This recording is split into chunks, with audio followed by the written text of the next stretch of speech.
So Gary, attention's turned to Sunday and the FA Cup game, but just looking back to Monday night, a big win against the physical Barwell side. Any sort of bruises out there for the players?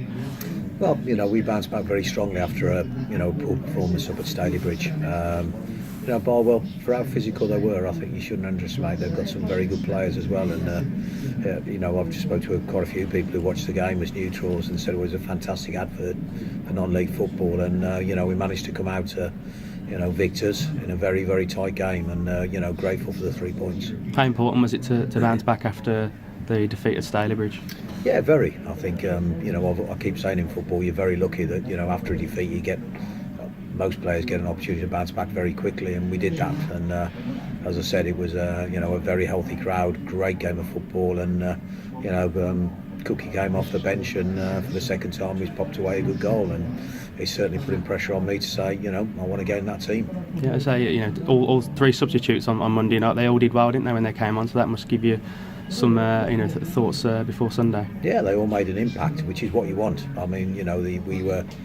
First 20 minutes of the second half, we didn't start particularly well. They got a penalty and maybe could have got in front, and we were hanging on in there for 15 minutes, but brought the three subs on, and they all showed a hunger and a desire, and suddenly we got back on top of the game. And I thought for the last 20 minutes there was only one side who were going to score the next goal, and absolutely delighted to be victors. Obviously Tom Tonks back at the club, a fan favourite, a big addition, I imagine you're hoping. Yeah, Tom's been great for us in the spells he's been with us, and obviously you keep an eye on players, and I'm disappointed for him it hasn't worked out for him at Solihull, but when the opportunity came to have him back on board, it's a no-brainer for me. He's got a fantastic attitude, a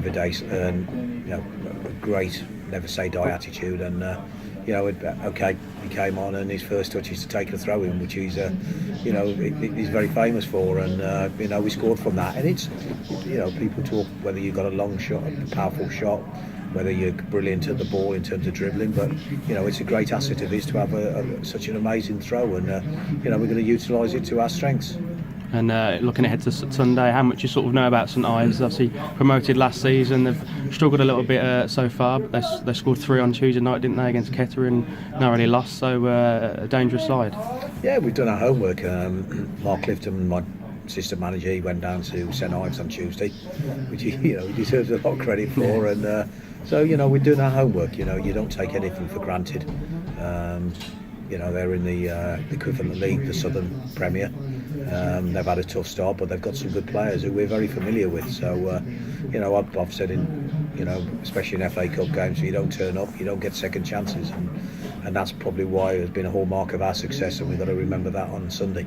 I suppose from your own sort of exploits over the years, that the underdog can be very dangerous, can't they?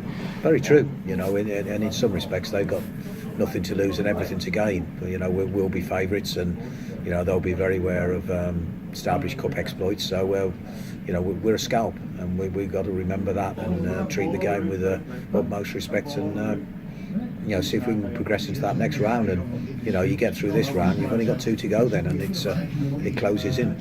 Yeah, and obviously you've had such great FA Cup runs over the last few years. Does it make you more hungry to sort of get there again? Without question. People have asked me this repeatedly, and when I keep saying the same answer, it's not just cliched. It certainly does make it even more determined. When you turn up at Wycombe Wanderers and you see close on 3,000 fans packed in supporting the team, and what an amazing occasion that was, and once you have a taster you want more, and the players are the same.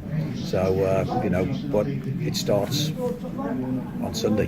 That's the second game we've got to get through. We know we've got to win 4 games to reach that first round of the FA Cup, which is what we're looking for. I suppose you're hoping for a nice big crowd on Sunday, obviously not playing on the Saturday, so maybe some fans that at games at Saturday can come down as well, so should be another good FA Cup day down here. I think we'll get a very healthy crowd. Like I say, there's there'll be a lot of floating fans as well, but our support has been amazing. Our season ticket sales have been great, and that's been built up on a little bit on the FA Cup, and people have bought into the community club of what we are, and we're looking forward to taking that forward, and that they're coming down in the numbers. We've just got to make sure they get rewarded on Sunday, hopefully with a victory. In terms of sort of team news, injuries, I know Paul McCone's been out. Is he close to being back, or Sunday a bit too early Paul's, for him? He's a quick healer. His ankle was badly bruised after Stourbridge. He's had intense treatment on it from our physio, Richard Truitt. He's going to be 50-50. I can't say any more than that. But Paul will come back when he's ready and not before.